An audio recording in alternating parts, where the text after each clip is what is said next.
नमस्कार। कक्षा 12 विषय इतिहास का हम चोलकालीन प्रशासन के बारे में कल जानकारी हमने प्राप्त की और आज हमारा विषय रहेगा चोल साम्राज्य का कला और साहित्य। तो आज हम सबसे पहले चोल शासनकाल की कला के बारे में पढ़ने वाले हैं।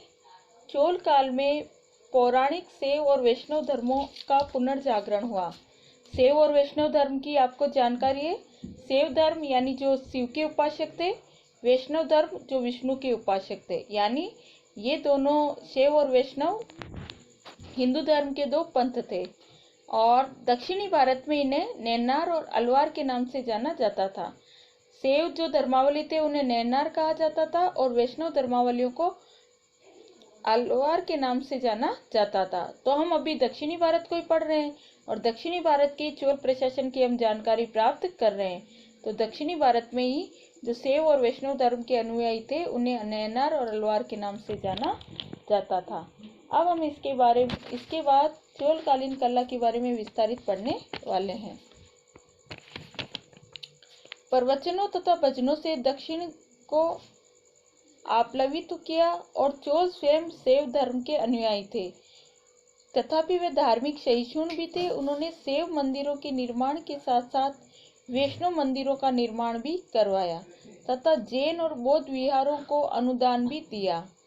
मंदिरों ने सांस्कृतिक, धार्मिक और आर्थिक जीवन में महत्वपूर्ण भूमिका निभाई।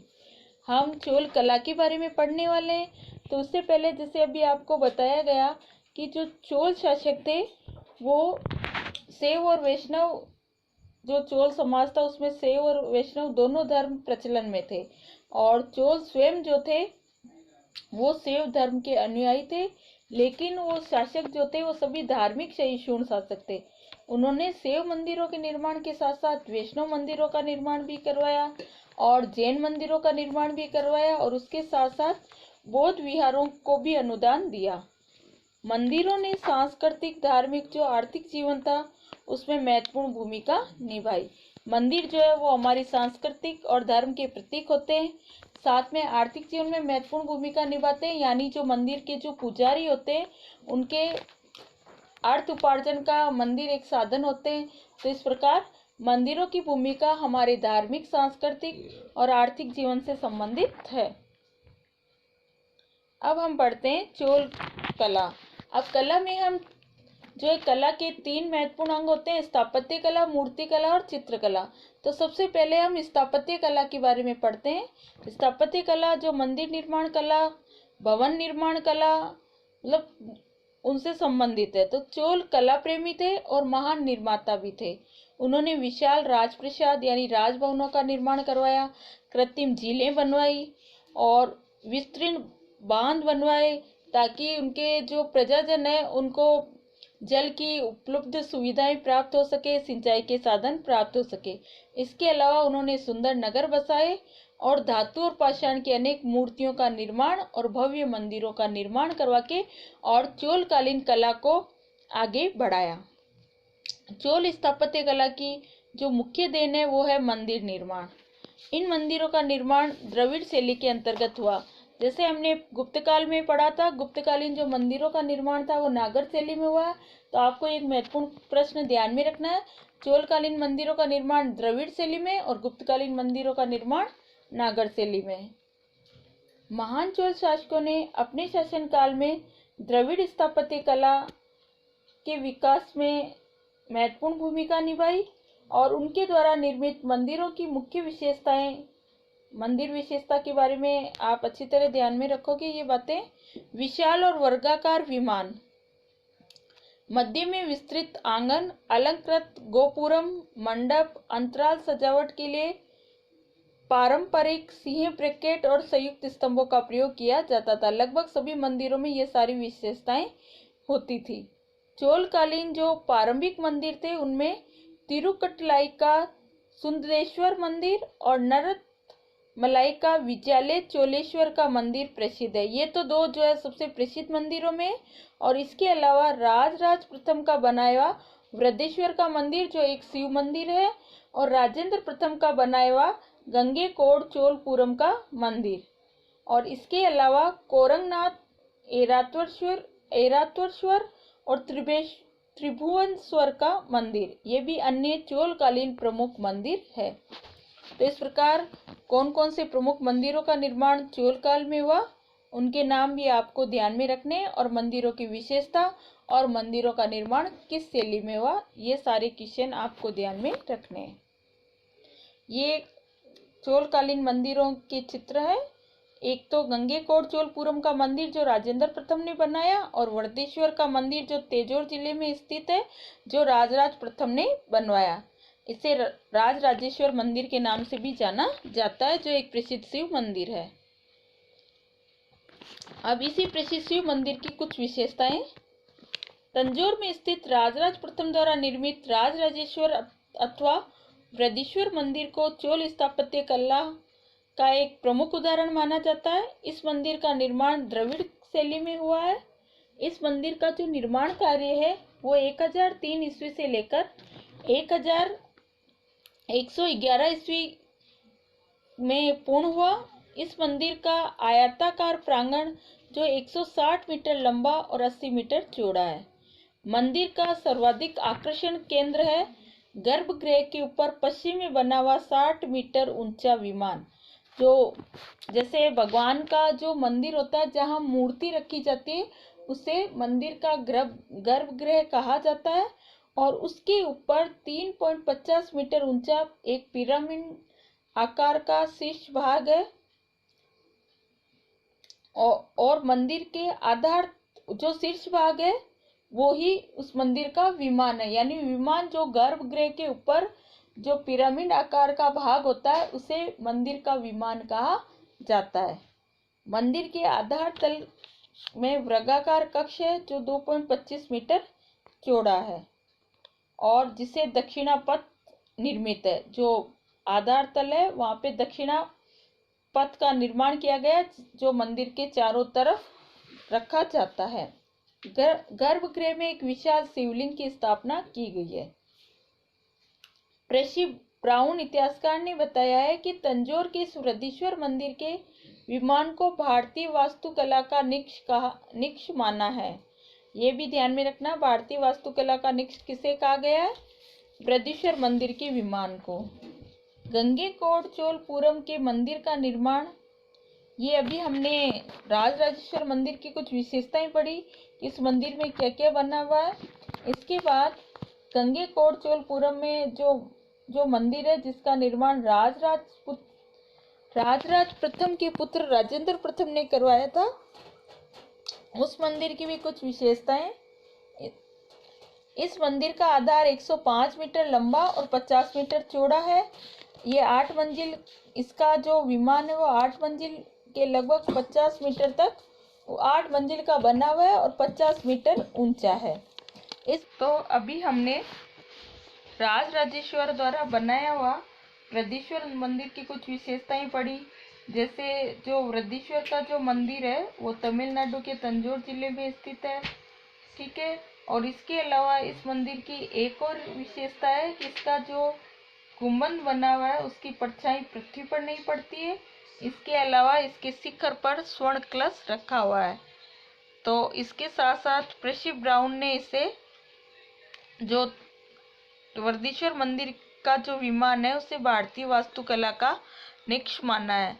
और इसके साथ साथ ये भी कहा है कि ये जो वृद्धेश्वर का मंदिर है वो स्थापत्य कला का एक ऐसा नमूना है जैसे गीतों से मन में संवेदना उत्पन्न होती है ना, वैसे ये गीतों की तरह संवेदना उत्पन्न करने वाला एक कलात्मक उदाहरण है स्थापत्य कला का। अब इसके बाद हम जो गंगेकोट चोलपुरम का मंदिर है जिसे राजराज प्रथम के पुत्र राजेंद्र प्रथम ने बनवाया था, उसकी कुछ विशेषताएं पढ़ते हैं। इस मंदिर का आधार 105 मीटर लंबा और 50 मीटर चौड़ा है। इसका 8 मंजिला विमान लगभग 50 मीटर ऊंचा है। विमान जो पिरामिड आकार का होता है जो कि बिल्कुल गर्भगृह के ऊपर बना हुआ होता है। इस मंदिर का निर्माण भी द्रविड़ चोल कला में हुआ है। इस काल के कुछ अन्य मंदिर है जैसे तंजौर में स्थित द्वारसूरम का ऐरावतेश्वर मंदिर और त्रिभुवन का कापिहेश्वर मंदिर उल्लेखनीय है।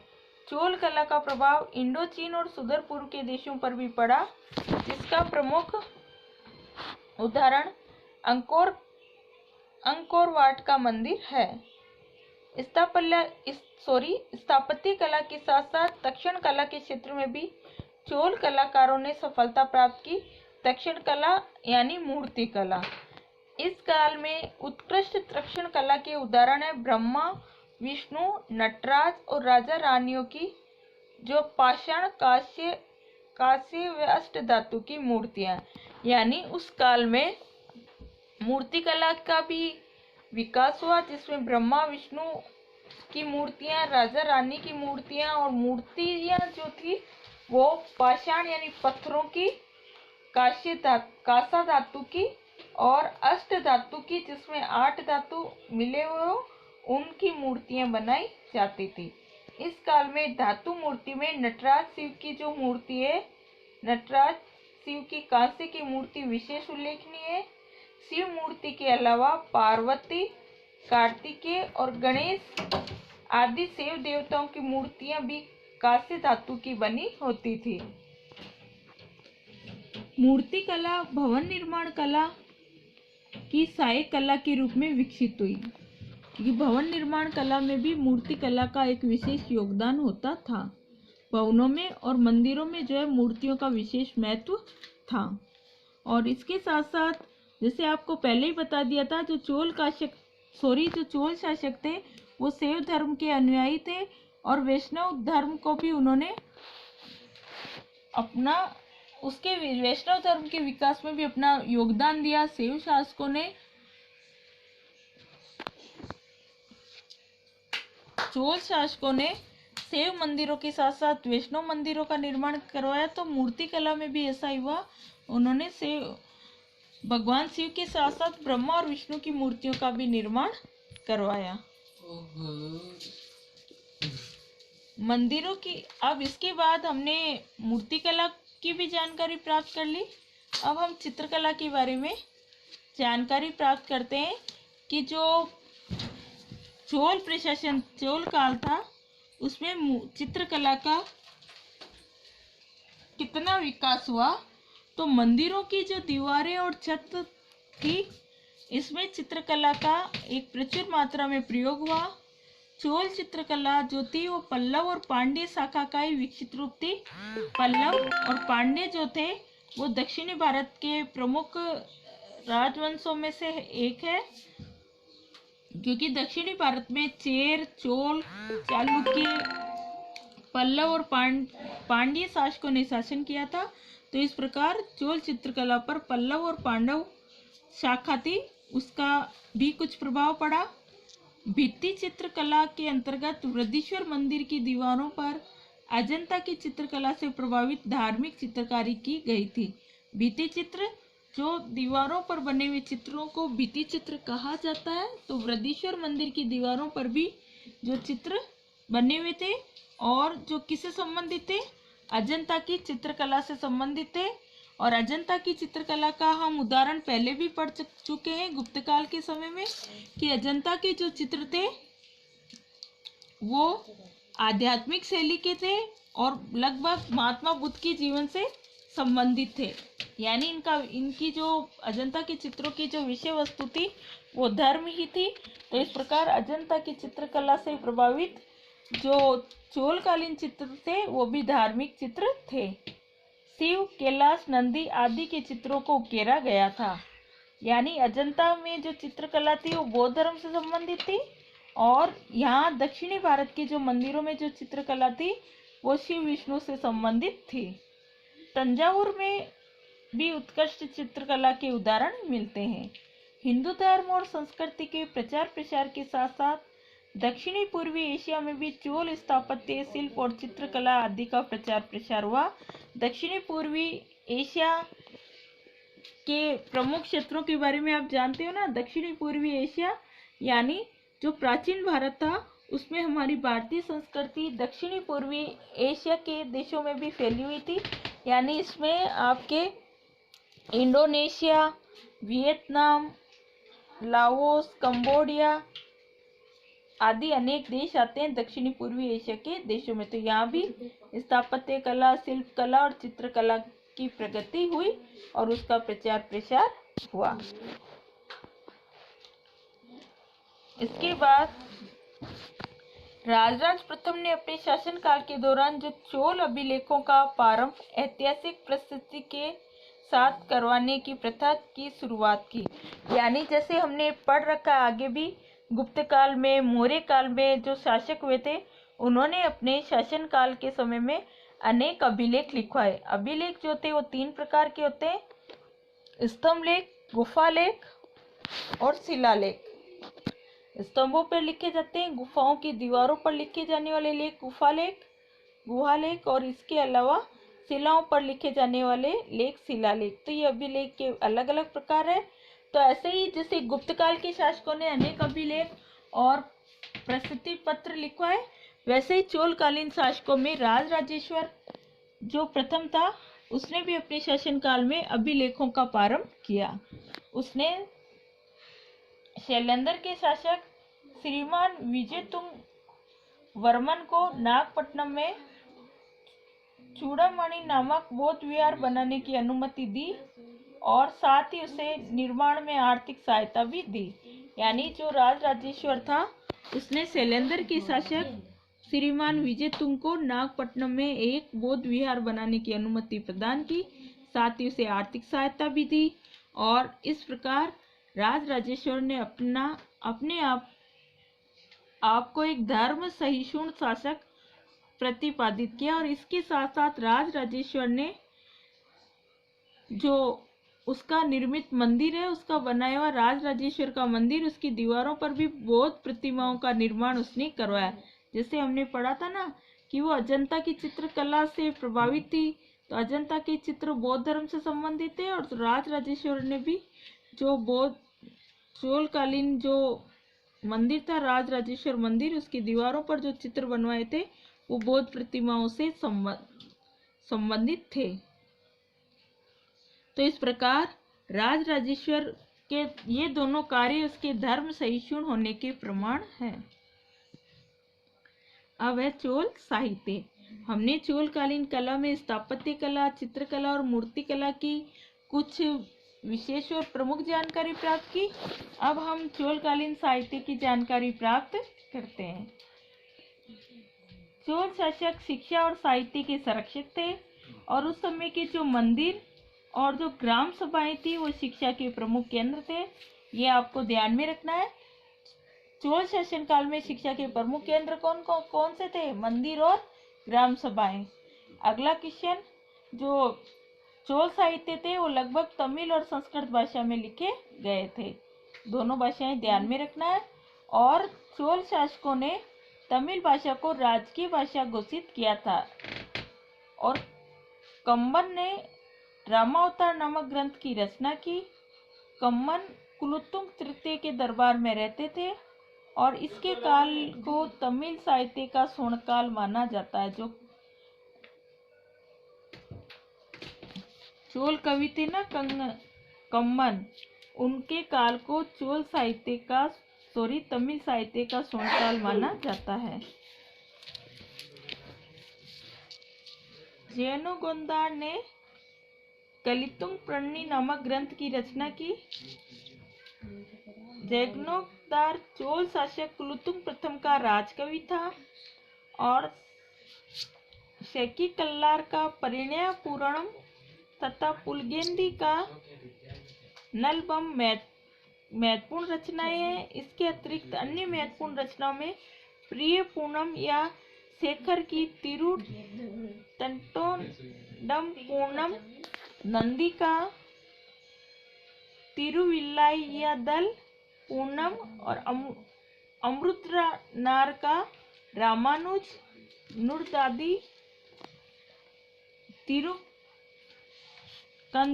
का शिवकोशी नंदमणि आदि धार्मिक ग्रंथ थे तथा बुद्धिमित्र का वीरासोलियम, पंबंदी का नैनोर आदि व्याकरण ग्रंथ प्रमुख थे। जैन ग्रंथों